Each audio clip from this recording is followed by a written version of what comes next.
All right, welcome everybody to Hump Day Hangouts. This is episode number 516. Today is the 2nd of October, 2024, and we are going to jump into answering your local SEO questions.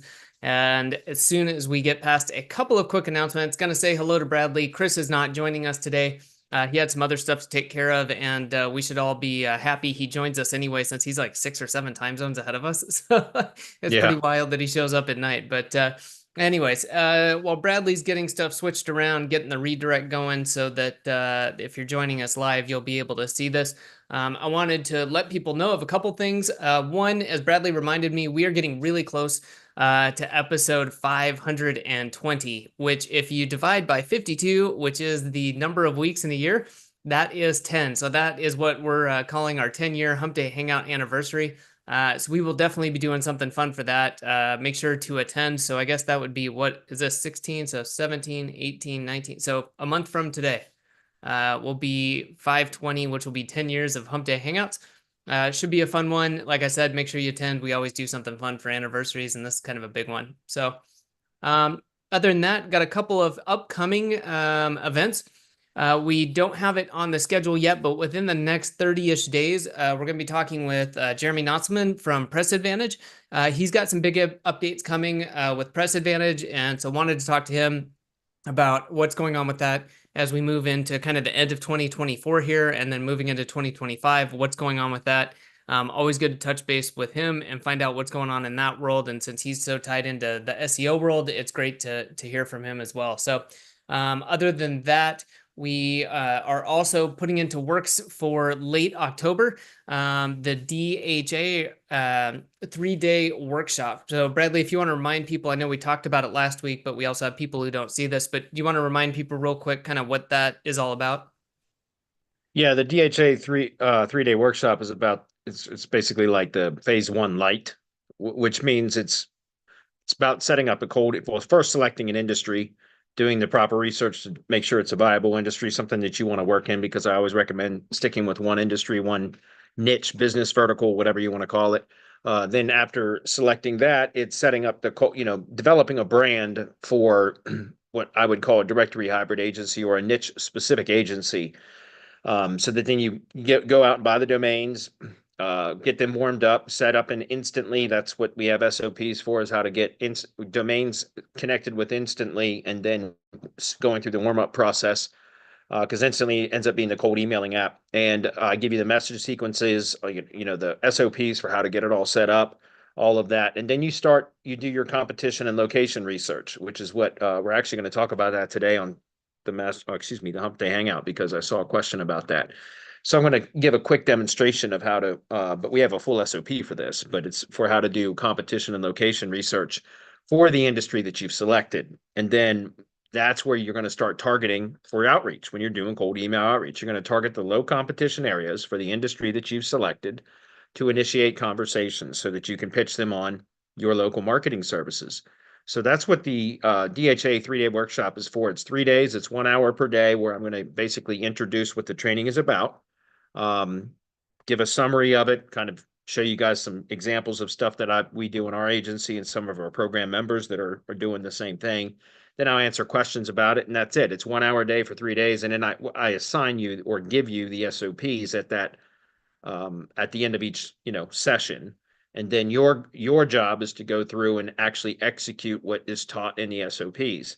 Now, I don't expect you to get the SOPs that I delivered to you on day one done by day two and all of that. But that's why we have 3 days, is so that I can cover, because there's 3 separate stages that we're going to cover. And so basically I introduce that, give you the SOP URLs or the templates so that you can import them into your SOP account or your Flowster account. And then we go the next day for the next phase, and the next day for the next phase. And so 3 days in a row of that, and it would probably take you maybe 2 weeks or so to get everything set up properly. Not 2 weeks of full work, but because you have to wait for things to start warming up and everything. But if you go through the SOPs and, for an hour a day over the course of, Monday through Friday, it'd probably take you about 2 weeks to get everything set up. But then you'll have a cold emailing system that'll be up and running to generate consistent inbound leads for your own agency. So that's what DHA 3-day workshop is for. Nice.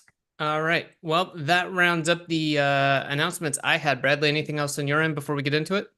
No, just that the 10-year anniversary is coming up. That's pretty big milestone for us. So, that's in a month from now. So you guys, yeah, be on the lookout for that. We usually do something special for anniversaries. We didn't last year because we just completely dropped the ball and missed out on it. So we didn't do anything special for our 9-year anniversary, but we will for the 10-year anniversary. So just make sure you guys are present and live because we usually do some sort of giveaway and things like that. So make sure you're here. Cool. All right, let's get into it. All right. Well, I'm going to grab the screen. We got a lot of questions today, so I'm going to jump right into it. All right, you're seeing my screen, correct? Good to go. Okay, perfect. I think what I'll do is if you guys if you can jump in at any time, Adam, and let me know if my audio starts breaking up. I'm on a mobile connection, and so if it is, I'll have to kill my video feed to save a Sure. little bit of bandwidth. Will do.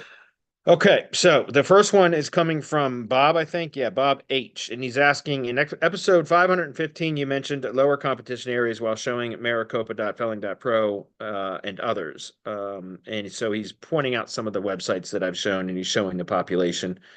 What is your definition of lower competition areas and how do you determine if it is a match? Thanks. Okay, well, it's interesting that, and I appreciate that you went out and did some research, but keep in mind that I also start building sites for contacts that have warm contacts from my directory outreach process.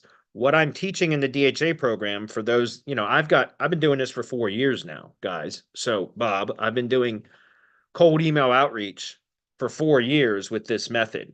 What I'm teaching in the DHA program is for those people that don't have an established directory site and a well-defined process or developed process, and also aren't typically confident in their own abilities to be able to get results in more more competitive areas. Excuse me. So what I teach is to identify low competition areas to start in, because what I want people to do is focus more on prospecting and selling, so marketing and sales, than doing all this hard SEO stuff. What I want the members of the program to do is go out and start finding the easier areas to work in that then they can start to work on developing their pitch and their sales process, figure out what's compelling, how to talk to those types, what gets them to purchase, to make that, to want to use your services, etc.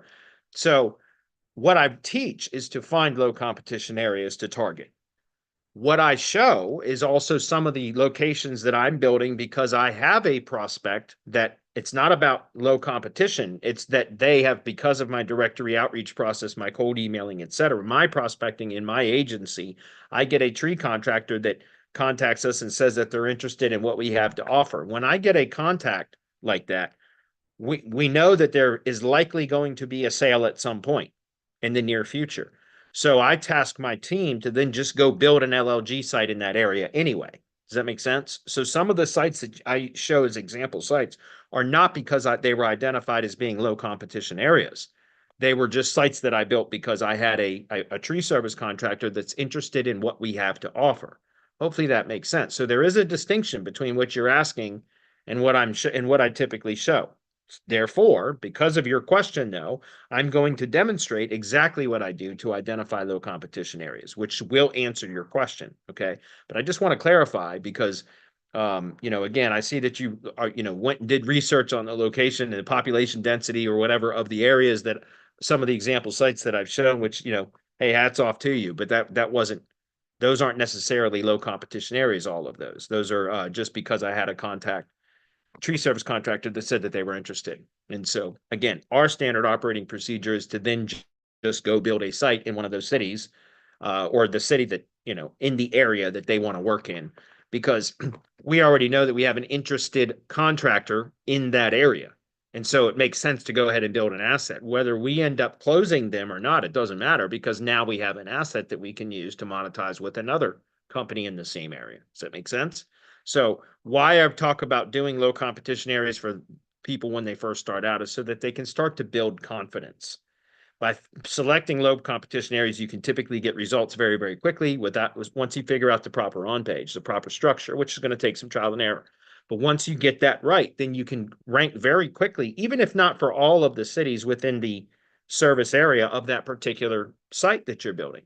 You only got to get half or more of them to rank well before now it's monetizable, right? You can use it as a sales tool to market and pitch your services. Like, hey, look, I got this site that I just built a month ago or 6 weeks ago, and it's already got, 25 keywords in the top 5 results of the search for the same products and services in the same service area that you work in, Mr. Contractor or Ms. Business Owner or whatever. Does that make sense? So the point is, I'm going to show you guys the way that, and again, we have a full SOP for this in the mastermind, and it's also part of the DHA 3-day workshop, which we were just discussing earlier. That's one of the first things we give out as a the selecting an industry SOP, and then also identifying low competition areas, right? So the competition and location research. So I'm going to demonstrate that very quickly. There's a full SOP for this, but really it's quite simple. And that is, I use 2 sources for this. And in the SOP, there's some additional alternative methods that are require a little bit more work, but if you want to be more granular about it, I found the very, very quick and efficient way to do it is with 2 tools. Number 1 is Google Trends, which is free, and number 2 is WriterZen. You guys can go to writerzen.net, and you can purchase it there, or you can. I think AppSumo might even still have they may still have a deal for WriterZen, maybe not, but you can go check it out. And also, they do have an upgrade to an LTD or lifetime deal if you just create an account in WriterZen, and you can click on that, and they have some specials or some stuff there. But WriterZen, the reason why I use this tool is because of the Keyword Explorer. They have this wildcard option, and it has an all-in title. I'm going to demonstrate this in a minute, but it has an all-in title SEO metric. So basically, it does a Google search with all-in title, so that it will show you how many pages are indexed with the specific search queries in the SEO title or the meta title of those pages, if that makes sense. And so that's a much better indicator. By the way, it's not 100% accurate. The all-in title function, which they call the golden filter in Keyword Explorer, but it's a really good indicator of how many pages are specifically titled with that search query, which means the lower the number of pages with the all-in title, the search phrase in the all-in title, that typically the easier it is going to be to rank for that specific search query. So I'll demonstrate that here. The way, and again, guys, I'm going to give you the quick high-level overview of this process, because I do have a full SOP available for mastermind members or for DHA program members or DHA 3-day workshop attendees, any of that, okay? But starting with Google Trends, all you have to do is take the primary Google business category of whatever industry you've selected and just plug it in to Google Trends and click search as a keyword, not as a topic, search term, okay? So Teresa, whatever the Google business category is, if it's a good match, like sometimes there's some obscure businesses that don't quite fit into that don't fit real nicely or neatly into a Google business category. For example, the We Buy Houses folks, the quick turn real estate folks, real estate consultant is the typical Google business category, but for that, which isn't probably the best keyword for that. But for most local businesses, when trying to identify low competition areas, what I recommend is just selecting the primary Google business category term and then using that as the search query when you go to Google Trends. All right. Then from here, what you want to do is you want to look at either the past 12 months or the past 5 years. It's up to you, but past 12 months is a pretty good indicator of where the most search interest is. Keep in mind, Google Trends does not show search volume data. What Google Trends shows is search interest. And it's a ratio of how many people are searching for the particular search phrases as a ratio of the population in that area. Like, in other words, it's sometimes you can have a lower population area that has higher search interest for a particular search query than a major metropolitan area that's super densely populated. But so the Google Trends will show that the lower populated area has maybe more interest, but as an absolute search volume value, like how many searches per month are being for this particular search, it might be that the metropolitan area still has a higher absolute search volume value than the lower competition area, but it's not as great of an interest. In other words, that major metro, it's a lower percentage. So I don't know if that's clear, but this shows search interest levels, the not absolute search volume values, if that makes sense. So just keep in mind what this is for. So what we're looking for is for areas that have high interest for that search term. You can play around with other search queries if you want. I found that I don't need to. I just look for tree service in my industry, and then I put it to 12 months or five years, and then I'm going to go down here and look at interest by subregion. And now this is where I'm going to identify just at the, if we can do it at the subregion level, which is going to show mostly states. And all I'm looking for here is what out, like this is showing that New Hampshire has the highest search interest for the search query tree service in the last 12 months anyways. If we change this to 5 years, it may change that data. It still says New Hampshire, Rhode Island, Michigan, Iowa. So I'm just going to go back to 1 year, 12 months. New Hampshire, Vermont, Wisconsin. Okay, let's try Wisconsin. I don't think I've looked at that one yet. So I'm going to take a look at that one right now. So I just selected that one. Okay, so then the next thing that I'm going to do, this is how quick it is, guys. I'm explaining it as I'm going, so it's going to take longer, but it's typically very, very quick. So we're going to say Wisconsin is what we're going to look for. So what is the abbreviation for Wisconsin? I think it's WI. I'm pretty sure it is, but I sometimes have to look it up. So it is WI. So then what I'm going to do is inside the Keyword Explorer tool, which is part of Writer's End, I'm going to click on Wildcard, and then I'm going to search for tree service, and I'm going to put the asterisk there, which is the wildcard, and then I'm going to put WI. Now, I might have to, depending on what the results look like, I might have to go back and actually add the full state spelled out instead of the abbreviation. What I'm doing here now is I'm going to go query Keyword Explorer to go out and pull in all the search queries that have tree service, some sort of city, hopefully, excuse me, that should be a space, asterisk, and then WI, with that, the WI being the state modifier or state abbreviation, excuse me. So this usually only takes a couple of seconds. And again, sometimes the state abbreviation it's not sure what you're actually asking, so it might return some stuff that's not really relevant. In that case, sometimes you might have to spell out the full state. But it's quite quick when it decides to load. So it's got 461 keywords, and you can see this pulled in exactly what I was looking for. Okay, so the next thing then is you want to click this golden filter button. This golden filter button is what applies the all-in title search function, which it's going to use credits. So that's why you have to make sure that if you're going to do a lot of this, that you buy, have the appropriate level or purchase extra credits, which you can do so that you can run this golden filter. Now, it always says it's going to take a few minutes, but it usually, especially for only 461 keywords, it's usually done with under 60 seconds. You can see it's almost done already. So this took about 15 or 20 seconds for 461 keywords. Okay. So now what we're doing is we can sort we've got this sorted by search volume, average monthly search volume, descending order. And so now that I have the all-in title metrics here, I can tell, again, this is not 100% accurate, but it's a pretty good indicator of how many pages are specifically optimized in the SEO title or the meta titles for this particular search query. Okay, a phrase match. So that's what we're looking at here. And so what I'm looking at this data now is I identified very quickly through Google Trends within the past 12 months that Wisconsin has a high interest for the search query tree service. So then I came over to Writer's End.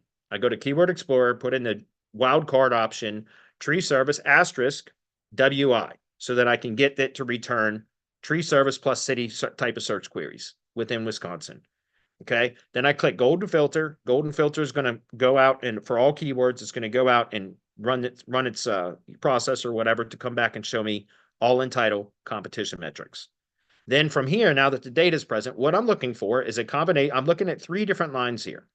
4 really, the keyword, but then I'm looking at the search volume data, the CPC value, the average CPC value, and then the all-in title metric.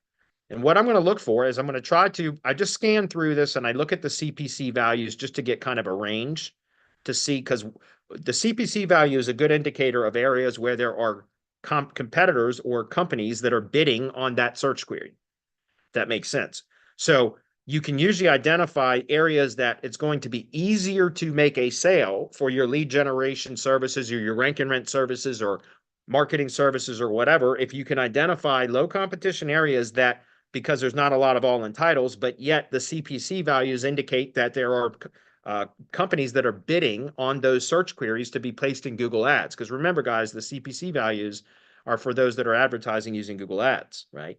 And so I just kind of scan these, the keyword. Well, I really look at the numbers first. And when I find something that looks potentially interesting, or it looks like it has potential, I should say, then I'll go look at the search query itself. Okay, so for example, we can see 720, 1376, only 5 in titles for tree service Madison, Wisconsin, which I find that kind of hard to believe because that seems like that's one of the on the upper range or higher range of CPC values for this particular state. If we can, by the way, I hesitate to do it because sometimes Writer's End, when you click to sort it one way, it won't revert back to another sort. I don't know why. It must be a bug. But you could do it this way too to kind of put it to the CPC values and try to identify it that way. But I usually just stick with search volume and see. I was afraid to do it. God damn it. God damn it. I knew that was going to happen. So I might have to go back and rerun that just to, let me actually do that. I'm going to kill that one and do it again.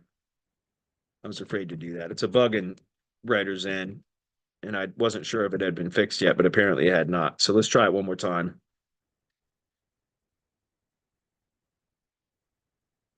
And so anyways, what I'm looking for here, guys, because I'm just going to let it rerun. And all right, sweet. So let's go ahead and do golden filter. It's probably going to charge me again for that. It is. It's all right. I get 150,000 credits per month, and I got 3 accounts. No kidding. So we use this a lot. But okay, so now that we did this again, guys, what I'm pointing out here is again looking at 720 searches per month, which is that's high volume for Wisconsin apparently. CPC values are pretty damn good, and only 5 all-in titles. That means there's a very good chance that I'll be able to rank for that fairly quickly without a lot of additional work. So that's one right there that I would put into a list to look at. Tree service Madison, Wisconsin. Okay.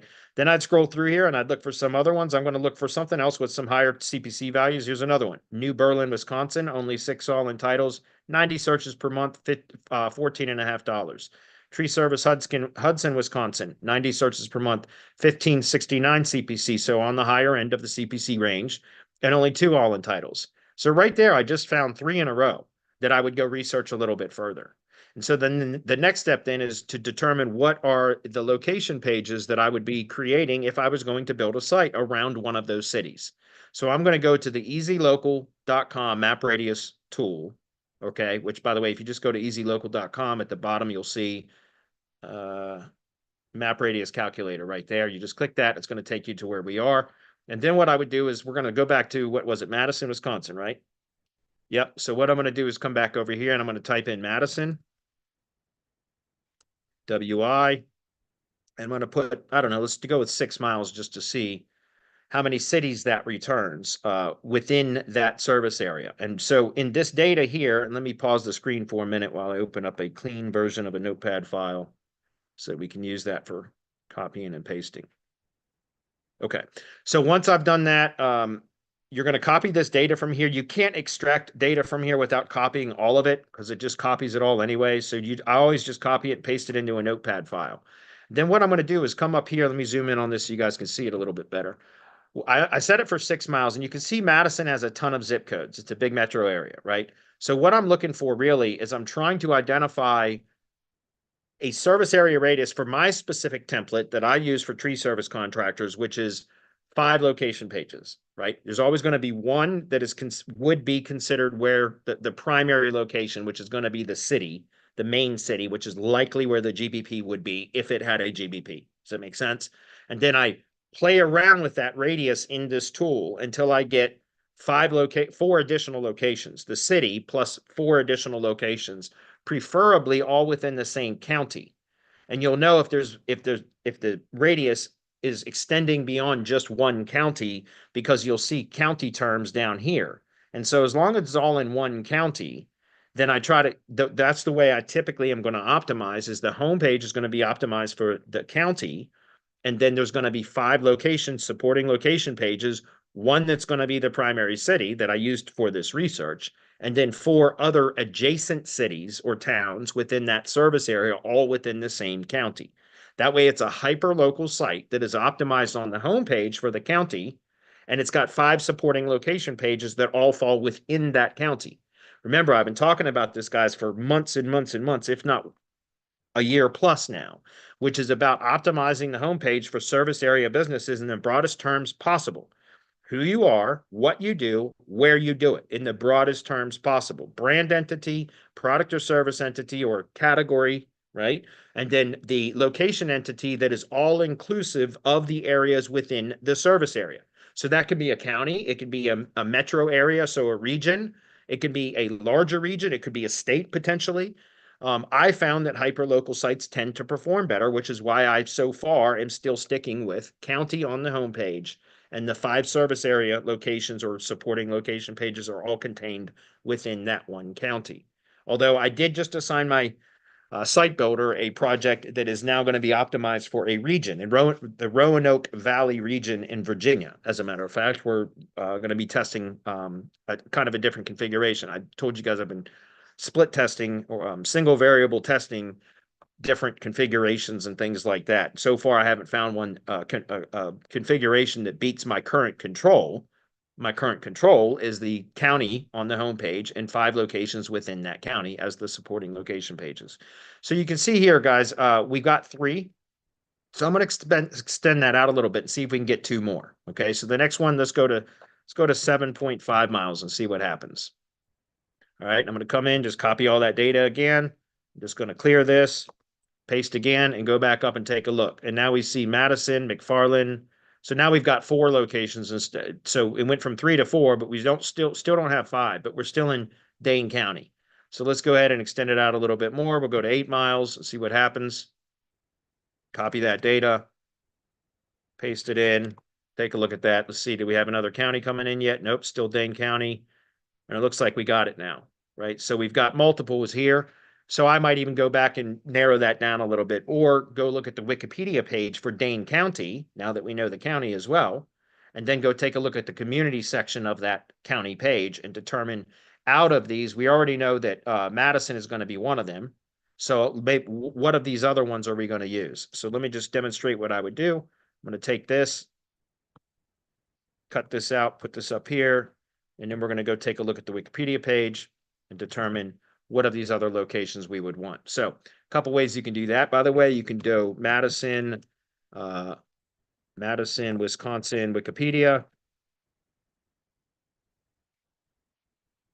And then from here, usually in the first line or two, you can see which county it's in. It says Dane County right here. So then you open up Dane County. And then right here, you're going to click on communities. And this takes you down to cities, villages, towns, unincorporated communities, neighborhoods. Sometimes you'll see census designated places, incorporated communities. So there's all different types of, entities that they use for municipalities. And so it'll list them in that kind of order. So typically what I'm going to do is look for the bigger areas that within that, if possible. Right. So we know Madison has fairly low competition, and that's a major metropolitan area. It's hard to believe. But guys, there's opportunities like this all over the place. And I showed you how quick and easy it is to do. Right. Google Trends, Writer's End, and then you go figure out, that's it. To find the locations, and then I found the city very quickly. Right. Madison was one of 3 cities that we looked at in the Writer's End data. Right. So I found the city very quickly, and then it's about going and doing the research to determine how would I structure the site if I was going to build a site in that area, which is what I'm demonstrating right now. Right. And so again, coming back over here, we've got Madison. So we're going to look at Fitchburg, McFarland, Middleton, see if any of those are up here. Fitchburg, Middleton. So we know 2 of those are probably 2 that we're going to keep. Fitchburg and Middleton. Let's go ahead and get rid of that for now. Manoa, that's another one. So that Sun Prairie is another one. So we'll move this one down and this one down for now. And there we have it, right? We got 5. Madison, Fitchburg, Middleton, Monona, I think it is, and then Sun Prairie, right? So there it is, right there, guys. That's my site. Does that make sense? And I got the template. Guys, this is what I'm talking about. When you get it down, you can scale so quickly. How many of you guys decide on a rank and rent site or a lead gen site or a project, whatever? And how many of you guys can go through and very quickly, I mean, I explained it. It took 20 minutes for me to explain it. But you can imagine if I had just done this without talking, I could have had this done in less than 10 minutes, right? 6 or 8 minutes, guys. Boom, there's my next site. You get it? Like, that's what I'm talking about, guys. Build efficiency into your business. You don't get paid to do this work, right? You're not getting paid to do this kind of work. So imagine, not having a process. Not imagine, most of you probably don't have an efficient process for this, right? For identifying the areas that you're going to target very quickly, very efficiently.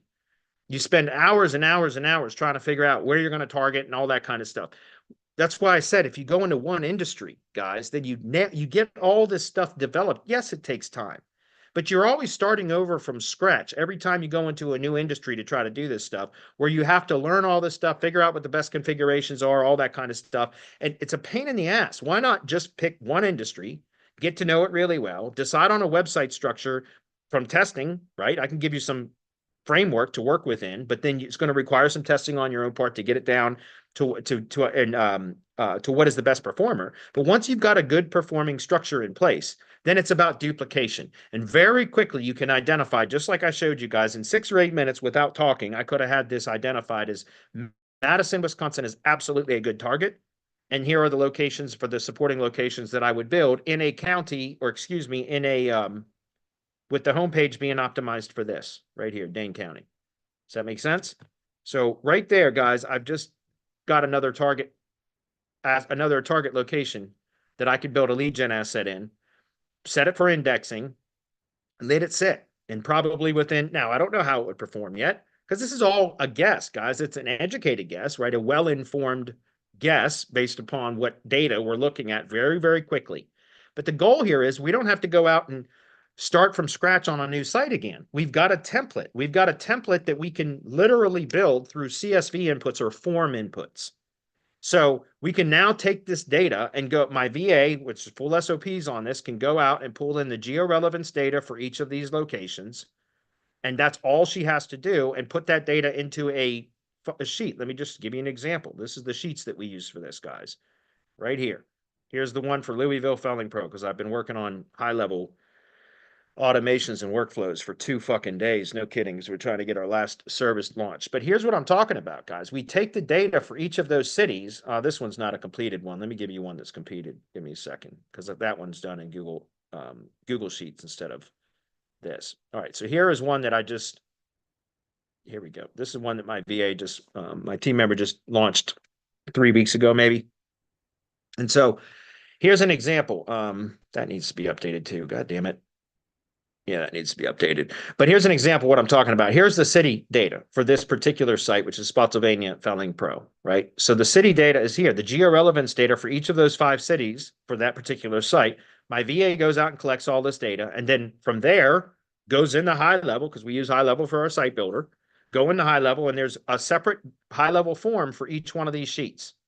So there's a total of 9 sheets, or 9 forms, excuse me. And the high level form, she just opens that up, and she can grab, we have another version of the workbook that has URL parameters. It's this code where you just copy and you paste it when you have the sheet open, and then the high level open with the form, and you just append that to the end of the URL and hit enter, and it goes and it pulls all the data from this sheet, automatically populates the high level form with this data, and then you click submit. And by the time you click submit for all 9 forms, the site is built with all the images, all the internal links, all the georelevance data, all of that stuff. It's 100% in place. And so you guys can see how we are able to scale very, very quickly, because we can take these types of site templates that were built that are easy to build, or we have to go out and do the data collection, identify the low competition areas, determine on the cities within the county, right? So the county's here, the cities are here. Then go out and collect all this data, which is just doing some research within Google and copying and pasting into the sheet. Once each sheet is completed, then you go in the high level, you go through, create a new sub account, connect your custom subdomain, which is done through Cloudflare. It's super, super easy to do. Then you go open up each of these sheets, or excuse me, forms, grab the URL parameter code, paste it into the URL address bar, hit enter, and it auto-populates that form. You hit submit, go to the next form, do it again. Do that 9 times. Now the site is built. Then she goes in and does a couple of things. There are some things like the images that have to be customized. You can see that we have universal images that are universal to all sites. So those are actually in hidden fields within the forms. So those are going to be automatically appended without having to copy and paste. These are the subdomain specific sites that are images. There's 6 of them.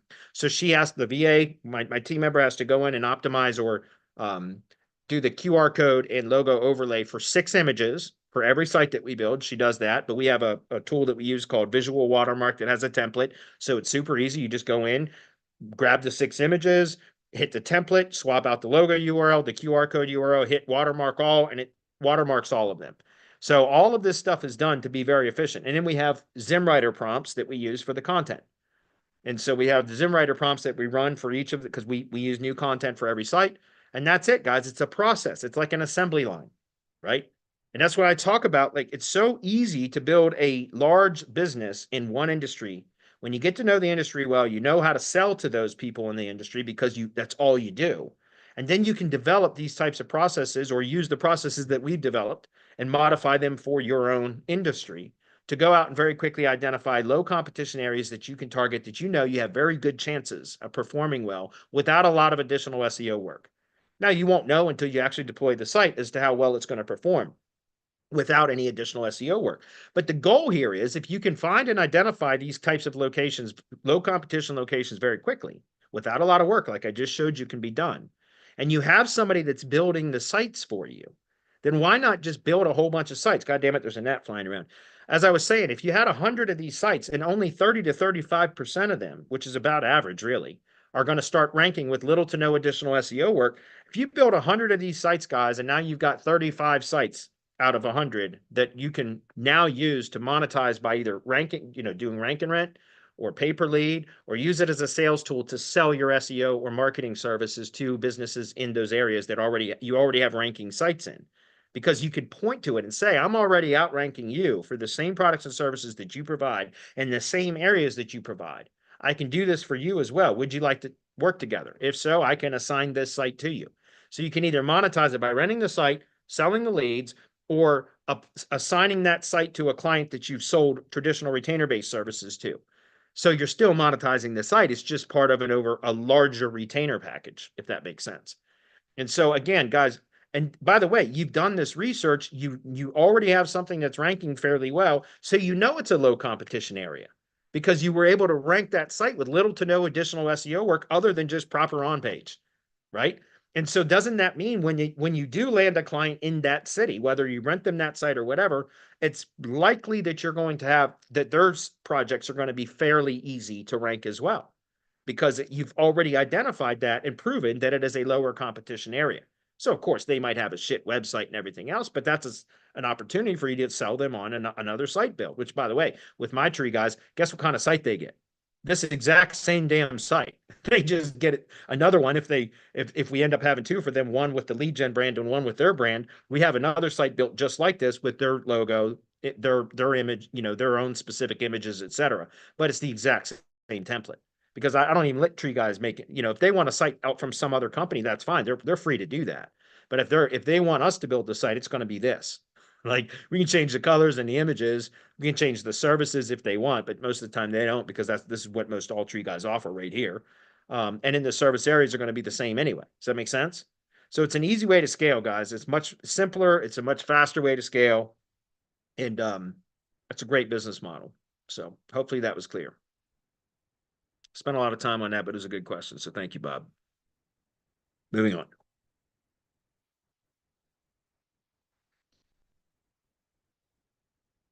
Craig says, so you were building all these sites in GHL, correct? Yes, sir.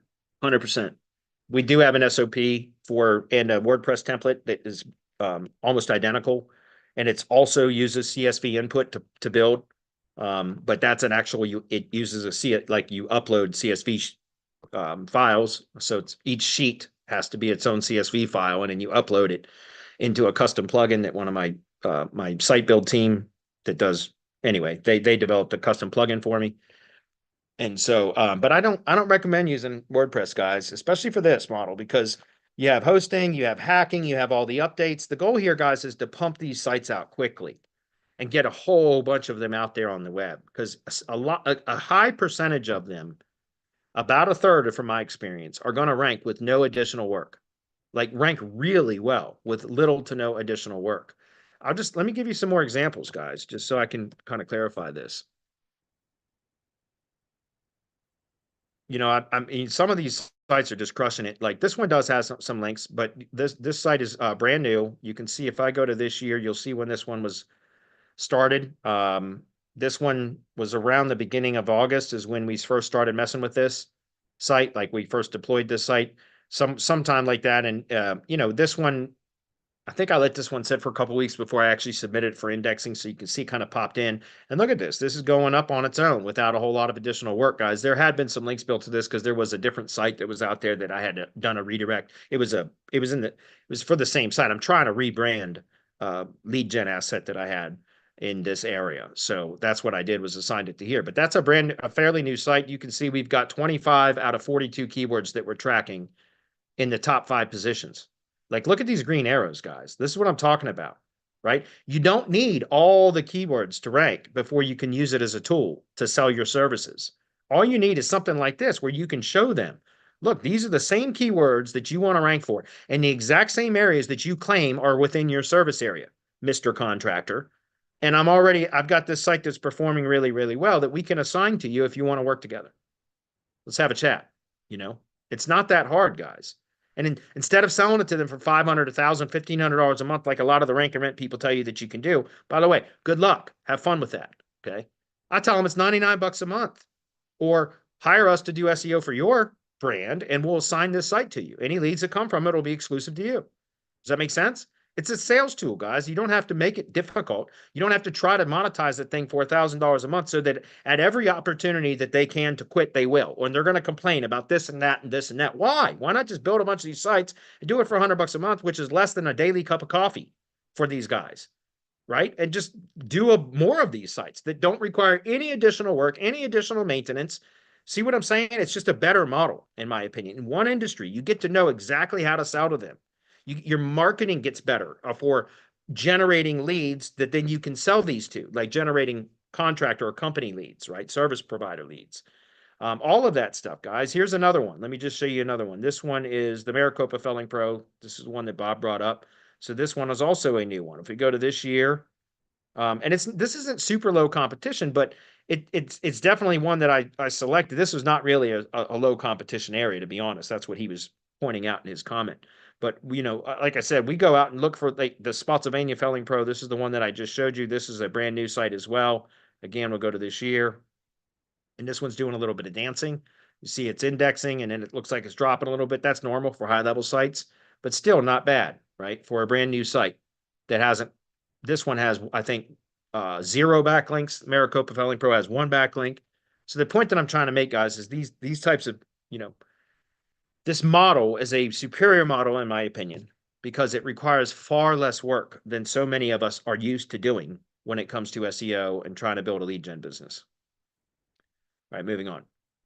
Huzaifa said, I cloned my site to a new domain, as you suggested, due to indexing with the old one, or indexing issues with the old one, which is over 6 months old, excuse me. However, now the new domain still has the old brand name and the details, logo mentions, etc. Should I update those right away? Yeah, I mean, I would. Or will that trigger Google to sandbox the site if they notice the changes? No. No, I would change those. And by the way, is the new site indexed yet? I mean, because if it's not indexed, then just make the changes. It's no big deal. And so to be clear, sometimes I assume that people understand best practices. Perhaps I shouldn't assume. But if you're going to clone a site and put it on a new domain and have both sites to be indexed, yes, you're going to want to change the brand name, right? And dimensions and things like that. You're going to want to change it to where it's not a duplicate of the other site. Just because, again, you don't want that to compete with the other site. They're going to be competing anyways, but not for the same brand and everything else. That can cause problems too. But you say, I've heard you say that if a new site makes quick changes, Google could figure out that they are SEOs and sandbox the site. No, that's not what I said. You might have misinterpreted it that way. But what I was saying was that when you make significant on-page changes to a site, that you have to let it settle. Like once the changes are recrawled and reindexed, so recognized, once those changes are recognized by Google, you want to typically leave it alone for about 3 weeks, roughly. before making additional changes to see where it's going to settle in the search results. Because what happens is if you go in and you make a significant structural change, like you change the SEO title in the H1 or the structure of a page considerably, or change URLs and have to do a bunch of redirects and things like that, those are all what I call structural changes. And so when you then submit them to Google's Search Console for reindexing, right? Inspect URL, test URL, submit for indexing, or you send it through an indexing service or whatever. Basically, once Google is aware of those changes, it's going to create volatility. It's like dropping a rock into a pond or a lake. It creates ripples in the algorithm. And you have to wait for the dust to settle, those ripples to calm and to kind of settle to determine what that change, how that change affected the ranking or the positioning of that page URL in the search results, right? Does that make sense? Like, in other words, if you make a structural change and it starts making some volatile changes up and down, both positive and negative, which is normal, it's 100% normal. And then you freak out because you're seeing, like, one day you wake up and you're SERP watching, which a lot of SEOs do, right? They make a change and then every single day they monitor. And I learned a long time ago not to do that, right? Give it some time, make a change and let it go for 3 weeks-ish and see where it is in 3 weeks from that change. And then if it's positive, great. If it's negative, then you go back in and you change something else, or you change it back to its original state and then change something else. Because now you know that if you put it back to its original state, it theoretically should come back to where it was prior to the previous change. Does that make sense? So if you revert that one change back to its previous state, and then you change something else, you can see, okay, well, here it was here originally, but now it was here. So I'm going to return it back to its original state, but then make some other change and see does it cause an improvement or another drop, if that makes sense. So that's what I was saying. It's not about new sites making too many changes. New sites are typically going to make changes, guys, because they're new. You know what I mean? So what I was saying was, when you do make changes on stuff, that you want to give it some time for it to allow the algorithm to kind of settle from, it kind of freaks out. Like, it doesn't know what to do with the data, and it has to kind of work its way through the system for it to settle in where it's like what I always call its final resting position, right? From that particular change. And then you can make adjustments based upon that data. That's what I was saying. All right. But yes, you want to change the branding and everything else on the cloned site when you install it on a new domain. Blake says, I've watched the last 10 or so Hump Day Hangouts and understand you have to repeat yourself a lot. Do you remember the first time you did an in-depth analysis and tutorial basically on how to do this Wikipedia entity and topic research? Then what would be the next step? Yeah, I mean, I in the mastermind, yes, I have specifically lessons that I can point to from that. In our YouTube channel, we just have so many iterations of me showing examples of this that I have no idea when the first time was. But what are the next steps? Well, the next steps are to start testing, right? Once you've identified the categories are easy to identify, right? It's Google Business Categories. Topics requires a little bit of manual work. Once you've collected all your appropriate topics, then you start testing. Start testing with how to structure the pages and how to structure overall websites. Remember, guys, I talk about this all the time, but page structure, site structure, and internal linking, right? Page structure is first because that's what Google ranks for search queries, is pages, not websites. But a website's strength and authority, its structure, the internal linking, its relevance, all of that has a significant influence on a page's ability to rank or how a page performs in search now. Because of the helpful content update, it's more important than ever to make sure that the rest of the site is done well and relevant. So site structure and internal linking, which is 2 and 3, but I actually put those two data points parallel as item number 2. In other words, it's page structure, then site structure and internal linking aren't both on number 2, if that makes sense. And typically from the page structure, internal linking, once I identify what my page structure is going to be, it's from how I know I'm going to link that page to the other pages on the site that determine how I'm going to structure the site, right? So that's the overall architecture of the site. Hopefully that's clear.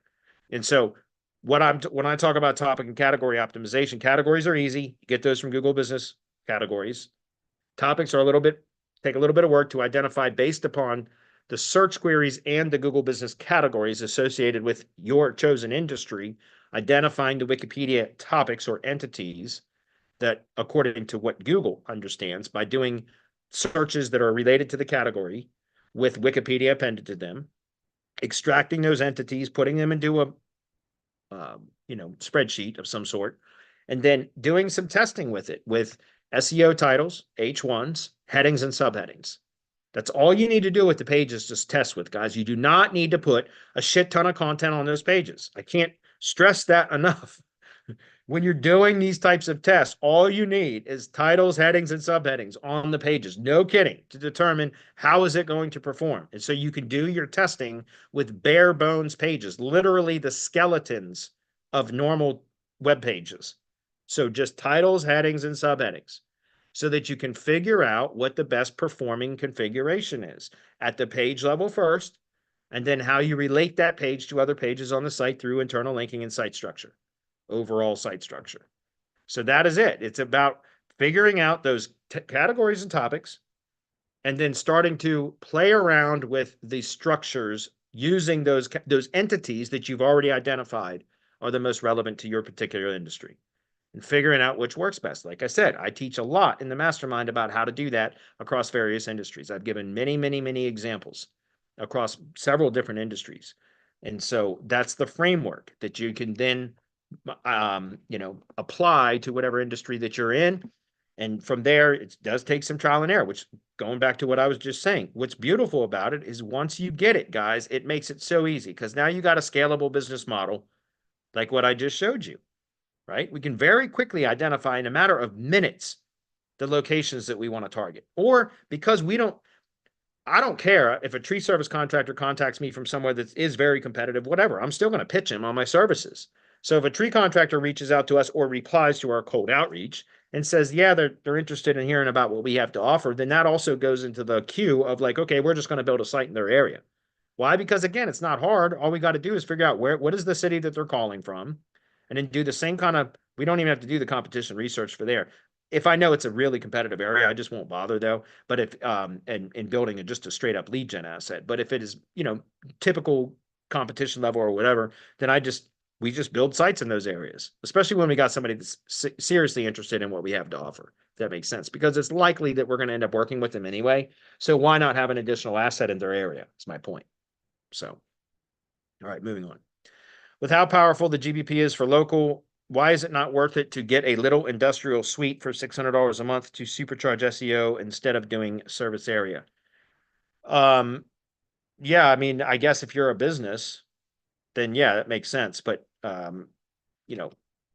even you don't have to have an industrial suite. Like, tree service contractors typically have their home address as their office, right? Their Google business profile is registered to their home address, and it doesn't have to be service area unpublished street address. In fact, I tell all my tree contractors to publish their damn street address. So you don't have to spend $600 a month. If you've got, if it's a service area business, why not just register it to the owner's home and give it a published street address, right? If it's because the owner doesn't want their address shown, well then, yeah, go get a $600 a month industrial suite. That's fine. But if you're doing lead gen, are you going to go out and spend $600 a month to set up lead gen assets for every area that you want to target?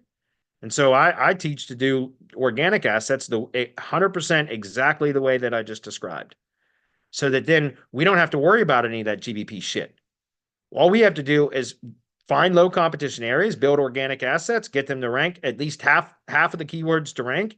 And now we've got a sales tool that then we can go pitch our services to a company that has a real valid business location, right? That already has a verified GBP. And for tree guys, a lot of them don't have published street addresses. So that's one of the first things I tell them. If we're going to work together, hey, look, we can get you better results a hell of a lot quicker if you publish your street address. Just keep in mind that when you publish a street address, it may trigger re-verification. As long as you really run your business from your home, then we shouldn't have any problem re-verifying it. And so again, I tell clients all the time to publish their street address when possible, because it's going to give them a boost. In some cases, it might make sense for a company to go out and spend $600 a month. But for us as lead generate, if you're doing lead gen, I don't recommend that at all, because that'd be hard to, maybe in more metropolitan areas where lead volume's high, et cetera, you could make that work. But I don't want to spend $600 a month on just to have an address so that I could publish a street address, which is why I don't like messing with GBPs unless they're tied to real valid business locations. I don't want to do it anymore. It's too difficult. So moving on. Excuse me. Blake says, how do we purchase things from you and what is available? I know you do links and audits. Is that it? And I do not see it on semanticmastery.com. Let me know. No, look at semanticmastery.com is our coaching company, an information product company. So we have different businesses for white label services. Semantic Links is my link building business. Just go search Semantic Links. You'll find it. We have a white label kind of more full service SEO for Google Business SEO services, and that's Semantic SEO. So we have semanticlinks.io and semanticseo.pro. Those are our white label services. Okay. And Local Fury, by the way. Local Fury is our engagement signal service. So go check those out. Semantic Mastery isn't going to have that stuff listed because it's a information business. All right. Yeah, I do a ton of other things. Just go check it out and you'll see. Which website can we look at, for example, as an example? Felling.Pro, sure. That's the ones that I share. That's the one that I've been sharing publicly. So yeah, by all means, go look at it. Okay. Let's see. What is the significance of embedding map links on local pages? Which HTML code should be embedded? I'm not sure what you're talking about other than Google Business Profile Map Embed. That's what you should embed when you have a GBP for a local project, if that's what you mean. What would be the best size for a map? Whatever looks good in the page. Where are you putting it? Like I don't know. These questions are hard to answer when they're YouTube comment questions because I don't know the context. So most of the time I skip over them. That looks like today as well. Let's see. There we go. This is another land flipping question, which I'll have to come back to, Roy, in a minute. Have you seen cases where LLP, location landing page, that's the page linked to the GBP. So for those of you that don't understand what we're talking about, location landing page is the website URL linked to from the Google Business Profile. So whatever page URL is assigned as the website URL in the Google Business Profile, I call that a location landing page. Okay. Have you seen the case where the LLP indexes, but other location pages don't? Yeah, I mean, have I seen indexing issues like that? Sure. Any potential causes and fixes for this? Yeah, I don't know because I'll tell you what, all my lead gen sites that I build now in that exact same template, I mean, I'm not kidding. I submit them to Search Console, the sitemap, which is down here. The sitemap button's always at the bottom right there. And then I always manually add, inspect URL, test URL, submit for indexing, right? I do that for the homepage and the primary city page, whatever that is. That's, in today's example, that would have been Madison. Does that make sense? And those are the only two that I do. I submit those specifically I do the sitemap, submit the sitemap, and then I take those two pages and I submit them for indexing. And usually within 24 to 36 hours, or 24 to 48 hours, I should say, the site is 100% indexed. As demonstrated here, like through these, I mean, again, you guys can see very quickly how that how they just index very quickly and they start to go up, and with all those green arrows and all that stuff, like I was showing over here, right? All these huge green arrows, all that happens very, very quickly. So what I would do is perhaps look at your pages, or are your pages too similar? Can it happen where there's indexing issues? Yes, of course. What could be the causes? Maybe the pages are too similar. Maybe they're potentially competing. I don't know. I'd have to look at it, man, to be honest with you. It's too hard to make kind of broad guesses on this stuff without looking at it. But yeah, remember, you can always use a site indexer too, like an indexing service, to submit page URLs, or just manually submit them in the Google Search Console and see if you can get them indexed that way. But if it's not indexing, it's probably there's some sort of an issue. Could be a shitty host. It could be some sort of error in the code. It could be you've got canonicals set wrong, or there's just a number of things that could be causing indexing issues that you have to analyze. Doing a full site audit would help, right? Looking at it, doing a technical SEO audit, checking canonicals, redirects, like all kinds of stuff. Make sure that everything's set to index and follow. So look at your meta robots and all that kind of stuff. So it's hard to tell without looking at it. Can you explain the site structure for single service, single location site? Is it to just dump all the content on the homepage? No, I don't recommend that. I found that does not perform as well. The homepage should still be about the brand mainly, and then if it's a single service, a single location site, then you can still have The homepage can be the location landing page in that case, but I would still likely have a service page. But yeah, then I would still have a service page because that way the homepage isn't like just a super long where it's very thorough about the service and everything else. I would make the homepage about the brand and where they perform that service, and then I would have a service page that thoroughly describes the services or the main service, and there's probably sub services that would be included as well. So that way you have one page that's thorough, it's got a very thorough descriptions of the service and what the customer can expect and all that kind of stuff. But the homepage is then optimized for the brand, which is how I recommend all homepages should be optimized for the brand first. So I would have a separate service page then, if that makes sense. But I would still consider, even for a single service, single location business, and having supporting location pages. Because even if they're only targeting one city, there are likely areas or neighborhoods or et cetera within that particular city that they're targeting that it would potentially likely help their Google Business Profile to perform better by having supporting location pages for areas within that specific city. Does that make sense?